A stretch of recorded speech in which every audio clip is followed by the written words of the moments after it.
Hello viewers, आप सबका खुशामदीद और भलीकार है सिंधी रंधणे में। आज मैं आपके साथ सिंध की स्पेशल रेसिपी शेयर करने जा रही हूँ, जिसको आप लास्ट तक ज़रूर देखिएगा, जिसका नाम है विस्नान और दलिया की स्वीट। ये रेसिपी सदियों से सिंध में बनाई जाती है। अब मैंने ये 2 कप ग्रैंड व्हीट और दलिया लिया है, और अगर आपका दलिया मोटा है तो इसको आप 15 से 20 मिनट पानी में भिगो के रखेंगे। अगर आपका दलिया पतला है तो इसको आप 5 से 10 मिनट पानी में भिगोएंगे। उसके बाद ये मैंने मक्खन लिया है। ये मक्खन मैंने आधा किलो लिया है। इसमें हम चीनी भी शामिल करेंगे। मैंने मक्खन की कढ़ाई चूल्हे पे चढ़ा दी है और इसका फ्लेम मैंने मीडियम रखा है। उसके बाद ये मक्खन स्लोली मेल्ट होता जाएगा। उसके बाद इसमें घी निकलता जाएगा। को पानी में भिगो दिया है और ये हमारा मक्खन भी स्लोली मेल्ट हो रहा है। मेल्ट हो गया है। अब उसके बाद जो मैंने गेहूं पानी में भिगो के रखा था वो स्लोली इसमें हम डालेंगे, और कोशिश कीजिएगा कि गेहूं में से पानी निकाल के फिर इसमें डालिएगा।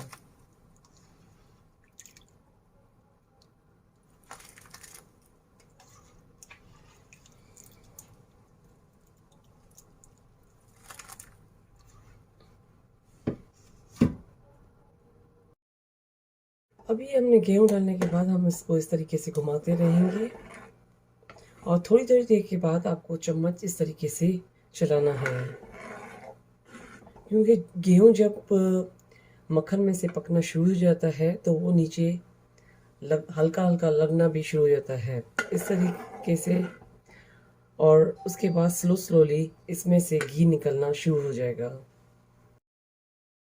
ये स्लोली हल्का हल्का बॉयल होना शुरू हो गया है, और फिर हम इस तरीके से चम्मच घुमाएंगे, क्योंकि ये गेहूं जो है वो घी में अच्छे तरीके से पक जाएगा। बॉयल होने के बाद स्लोली ये देखिए घी इसमें से निकल रहा है। इस तरीके से हम लोग बॉयल करते जाएंगे और घी हमारा ऊपर आता जाएगा। इसमें से मक्खन में से गेहूं भी पक रहा है और आराम से घी भी ऊपर आ गया है।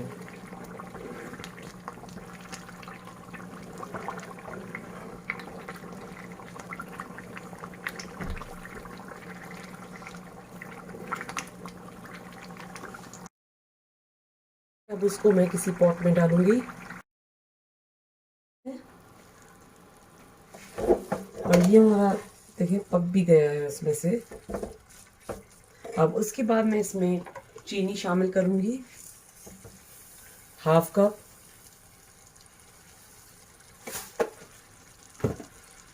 उसके बाद इसको हमको अच्छे तरीके से मिक्स करना है, और उसका फ्लेम आप स्लो पे रखिएगा, क्योंकि घी निकलने के बाद चीनी डालने के बाद ये स्लोली नीचे लगना शुरू हो जाता है।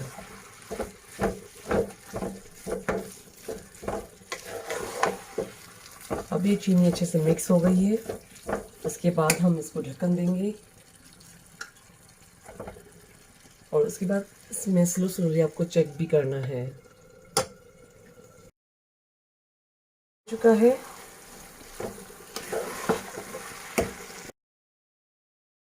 सिंधी विस्नान नाश्ते में खाने के लिए रेडी हो चुका है। ये विस्नान आप अपने घर पे ज़रूर ट्राई कीजिएगा। मेरे चैनल पर फीडबैक दीजिएगा। मेरे चैनल पर बेल आइकन का बटन, सब्सक्राइब का बटन ज़रूर क्लिक कीजिए। ये रेसिपी आप अपनों के साथ शेयर करना नहीं भूलिएगा। Thank you.